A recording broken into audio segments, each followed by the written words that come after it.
Tonight, a daring cell phone robbery in a busy mall. As he makes his escape, the last thing the thief expects to run into is a brick wall.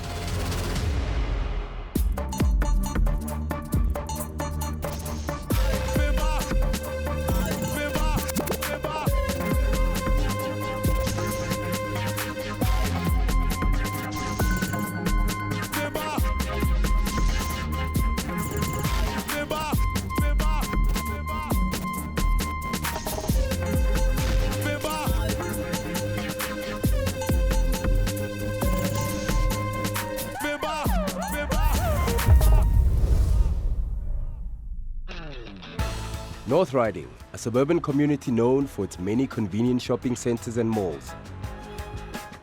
This is the location of this week's Bimba moment and where our hero lived.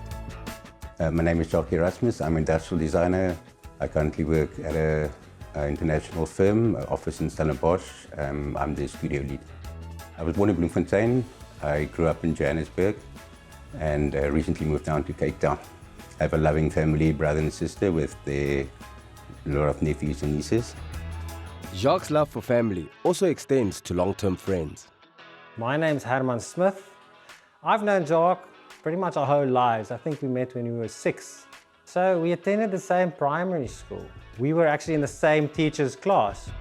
I would describe myself as an introvert. People that don't know me, friends and family, extrovert, comedian at times.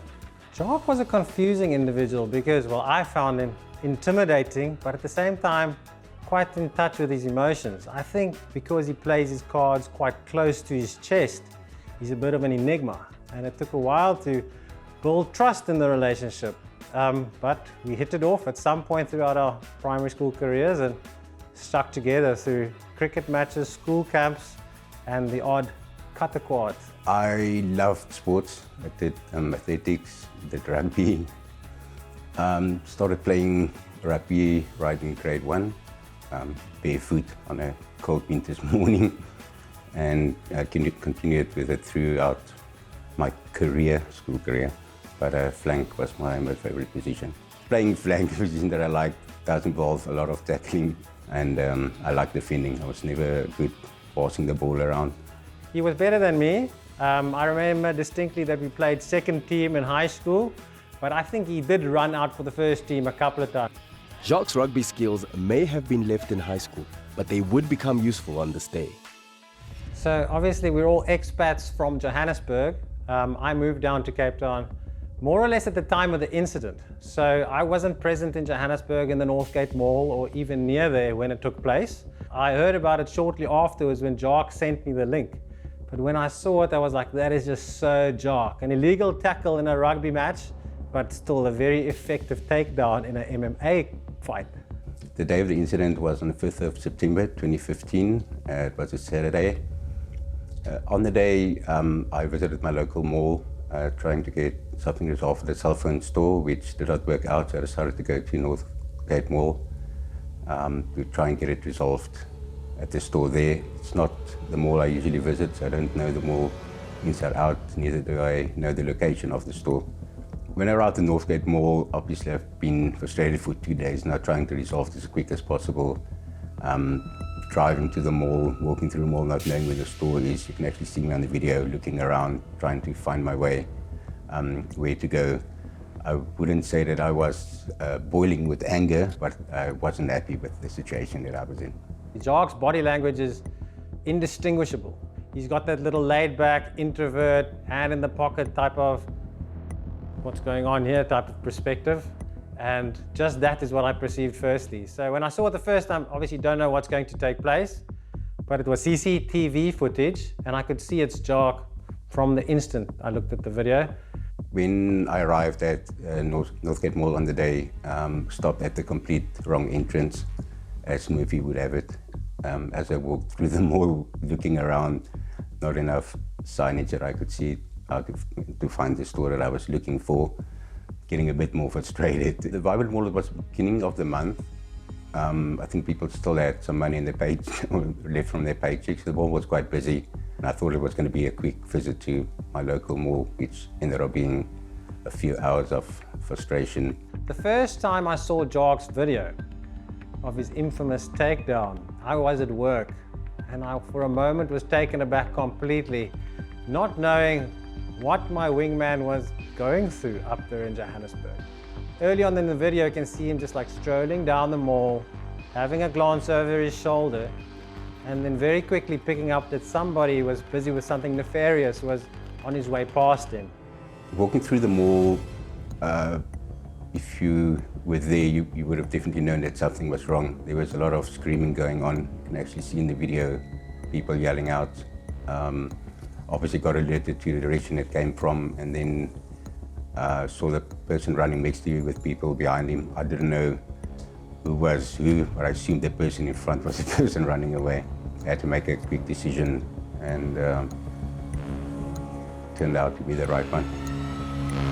After the break, Jacques puts his body on the line to stop a store robbery.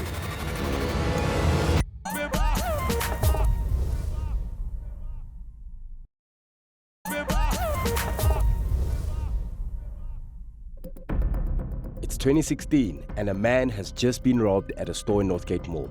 This brazen act of criminality is not actually rare, as Andre Mandel, an independent risk assessor who works with mall security, will shed some light. My name is Andre Mandel. I'm in Pretoria, but also in Cape Town and also in Durban. We travel a lot.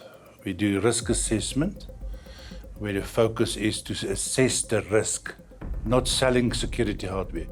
We actually go in and find the risk. It's like investigation. The thing that makes a mall higher risk security is lack of management, lack of maintenance, lack of security understanding. To commit a crime, that's the easy part. But what criminals sometimes looking for to make their mind up to commit that crime is the getaway process. If the toilets of the mall is not well maintained, they make the perception that money is a problem. If money is a problem, they make a perception there's no good security. If no good security, they will take a chance. And for our bold thief to make his getaway out of this mall, he'd have a lot of shoppers to get through. I noticed something went wrong when people were screaming. I can't remember what they screamed, but it was definitely not the normal noises you hear in a mall. I was alerted to that first, and then obviously when I looked in the direction of where it came from, I saw the guy running in my direction. Definitely not because he was late for something. You could see he was running, definitely running away from someone, especially seeing people running behind him, and he was really gunning to get out of there. I will not say the design of the mall is problematic. It's where they put certain shops in the mall. For example, if you look at the news, you will see a lot of hijackings with cell phones. Why is that normally in the middle of the mall? So now after they hijack it, the criminals have to run through the whole mall to get out and put more people in danger. Now, if it is a normal criminal, you get different criminals, they will try to run away. But the day it is an armed criminal, and he runs away and somebody stopped him, they will shoot him. But I was thinking at the moment when the person ran towards me, first of all, saw something was wrong, and then second of all, try and stop him however I could. Try to make myself as wide as possible. The reason why people interfere when they see a criminal runs, they don't know it's a criminal, somebody runs. They just is in a hurry. The people run. It's not necessary that this person runs because he was a criminal. They only find out that it's a criminal after the person that was running is past them, and then they see somebody behind that person running and screaming and chasing. Now they realize. I think just like a predator does when they prick up their ears, you can kind of like see Jacques pause for a moment, assess the situation, and strike. I think if he hesitated for one moment too long, the guy would be way past him. I would like to say that I got into position to make sure that he doesn't get past me. If you look on the video, you can see me actually taking a position like, say, a rugby player or centre or someone would do. I think maybe just while he is playing rugby, it maybe just came naturally to make sure he doesn't sidestep me or go around the side. But how does a criminal enter a mall, steal a phone, and still manage to almost get away with it? I would say 3 things went wrong there. First of all, the tenants and the mall managers and the shopping owners didn't talk. Another thing is there's no security plan. And another thing is possible not good surveillance. Example, you don't want to catch a person with a firearm in the middle of the mall because they shoot everything. So the idea is then let him run out and then take him when he gets out. Then everybody knows he's coming because they can see in the surveillance and they wait for him at the entrance of the mall. There's less people as it goes out and they can catch him.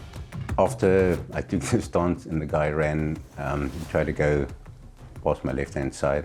I didn't have time to think about it, even looking back now. There was no thoughts of exactly what I'm going to do. I think it's just purely instinct of playing rugby for so many years. I think it just came naturally. I had a neck operation about 2 months before that, where they replaced 2 cushions in my neck, and I think maybe the way I turned was maybe to subconsciously protect my neck. I didn't have time to think about that either. I just went in for the tackle, tried to expose as little as myself, but still get the job done.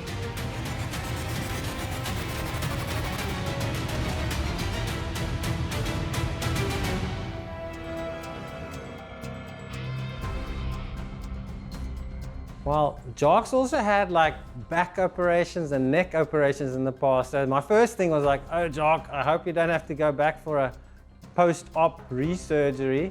I also had some concern for the guy being tackled because that was a bit of a cruncher. I didn't know if he was going to stand up. The guy, he ran very fast. I didn't think he had a lot of time to make a decision on what's going to go, but he definitely knew that, he definitely knew that something was going to happen. I don't think he knew that I was going to tackle him. What's strange is everything that happened before the tackle happened extremely quickly. But as soon as we fell to the ground, it's almost like I got more time to think about things and what was going on. I just got up immediately, maybe again instinct from playing rugby, to see if there are any more people running towards us or trying to get away. On the video you can see me stepping from side to side, just not knowing what's coming, but just preparing for the worst. And was the worst over, or would Jacques have more on his already bruised shoulders?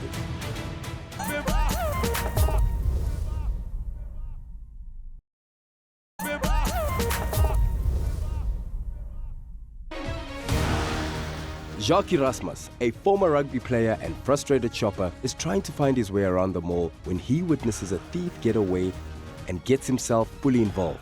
The perp down, Jacques' adrenaline is now high. I jumped onto my feet. There were still people running or chasing him. There were people chasing after him, 2 ladies from the Freshini store and a guy with a beanie. I didn't know who was who. Other people running behind as well. I just wanted to make sure that whoever's trying to get away also gets stopped. Obviously then it's a bit of like a, oh no moment when you see him taking the guy down. And then just the way that he kind of like stands around as a scrum half does when the ball's about to come out of the scrum. It was hilarious. I remember one of the ladies picking up some of the cell phones that he tried to steal. And as I took him back, I was clear that they didn't need any more help from my side. The situation was over. And as I took him away, I just carried on looking for a cell phone store. Jacques can get physical, but he's not a wrestler, he's not a fighter, and him backing off immediately is just Jacques' nature. He made sure that the people who were chasing the perpetrator was able to catch him, and then subsequently just standing down, that they do whatever they need to do. After leaving the store, I thought maybe just go and see if it's on the security footage. It would be cool to see it. Managed to go up to the security store, and as I walked in, they actually recognized me. And I asked them if it's okay if we look at it and if I recorded from their monitors with my cell phone, which was perfectly fine with them. Would I have done the same thing as Jacques did in that situation? I think he instinctively took action. There's a very possible chance I would have dived past the guy because I didn't act soon enough. We've always been the type of guys that doesn't like justice not taking place. We root for the underdog, and it's just the way Jacques is wired. Self-preservation is an aspect of modern life. And I think as the stakes get raised, we need to be cognizant of how we behave. At that point in time, Jacques was still completely single, he didn't have a family, and he was acting purely on the interest of society. I think if this situation takes place, to me right now, I would have to think twice, just because I'm raising a family. After the incident, went home, showed the video to my girlfriend, and I sent to one of my friends that had quite a cool response to saying like, well done. I thought I'm gonna put it on YouTube and then put a link on Facebook. After I posted the video, about 3 days later, it was about 600,000 views that I got. And then reading through all the comments and phone ringing off the hook, it got a bit too much and I actually took the video down. So Jacques was labeled a boor or a racist, and I think it's easy for us to make an assumption on somebody's background, not knowing them, viewing them in a certain situation. But as anything can and will be taken out of context, he was the victim of something taken completely out of context. He overthinks things a lot, and it bothered him. It was a burden for a long time, and I think this is a great opportunity for him to tell his side of the story. And as a testimony, I can only vouch for him and definitely confirm the fact that it wasn't acting out of self-interest. He was acting out of necessity, perceived necessity, and the way he summed it up turned out to be correct.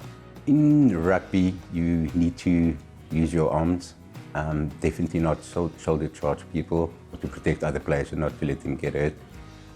I did not use my arms, I did use my shoulder. People saw the humor in it and not using my arms, and I got millions of yellow cards. I'm still off the field. It was an illegal tackle, it definitely was. It looked like a Butch James tackle, there were no arms involved. But if it's not on a field and there's no ref, is it really an illegal tackle? What Jacques did that day, honest, he's lucky. He's lucky that he just chose the right criminal for him, and the criminal's unlucky. If you have to maybe taken a more seasoned criminal, the output could be different. I will not advise consumers, shop people, to interfere with a person. You don't know what that person holding his hand. Jacques, having been at the brunt of negative comments, I was quite pleased to see that there were positive comments too.